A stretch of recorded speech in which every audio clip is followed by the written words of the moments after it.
মসজিদ বাড়ছে আগের থেকে অনেক, মাদ্রাসা বাড়ছে আগের থেকে অনেক, অনেক মাদ্রাসা হয়েছে, অনেক মসজিদ হয়েছে, তাবলিগের সংখ্যা বাড়ছে, পীরের সংখ্যা বাড়ছে, খানকার সংখ্যা বাড়ছে, মানে এমন অনেক, দাড়ির সংখ্যা বাড়ছে, টুপির সংখ্যা বাড়ছে, অনেক নামাজির সংখ্যা বাড়ছে, সব কিছু দেখেন বাড়ছে, কিন্তু একটা জিনিস মানুষের ইমানটা দুর্বল, ইমানটা ঠিক হয় নাই।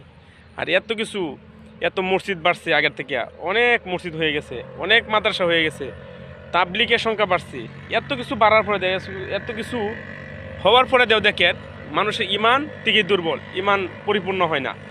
আর মানুষ এত কিছু টাকা সত্ত্বেও কার ক্ষতি কে করবে, কাকে কে আঘাত করবে,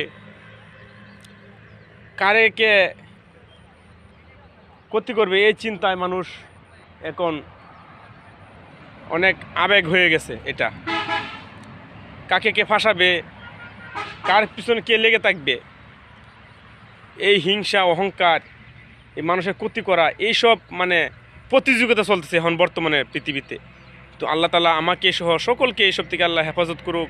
কারণ মানুষের ভালো করার চেষ্টা করেন, মানুষের উপকার করার চেষ্টা করেন, আল্লাহ তাআলা আপনাকে অবশ্যই হেফাজত করবে।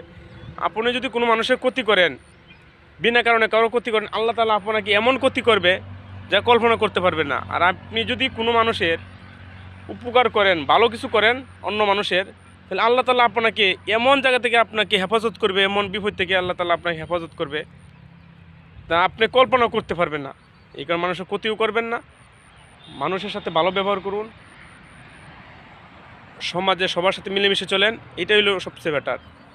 আর ৫ ওয়াক্ত নামাজ পড়েন, সঠিক সৎ পথে চলেন, কেউর ক্ষতি করবেন না, তাহলে আল্লাহ তাআলা আপনাকে দুনিয়া ও আখিরাতে শান্তি দান করবেন এবং সফলতা দান করবেন।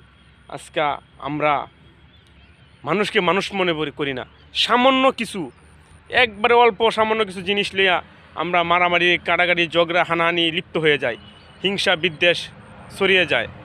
এইসব যাতে আমরা না করি, এটা খেয়াল রাখতে হবে ভাই। এটা খুব একটা খারাপ জিনিস।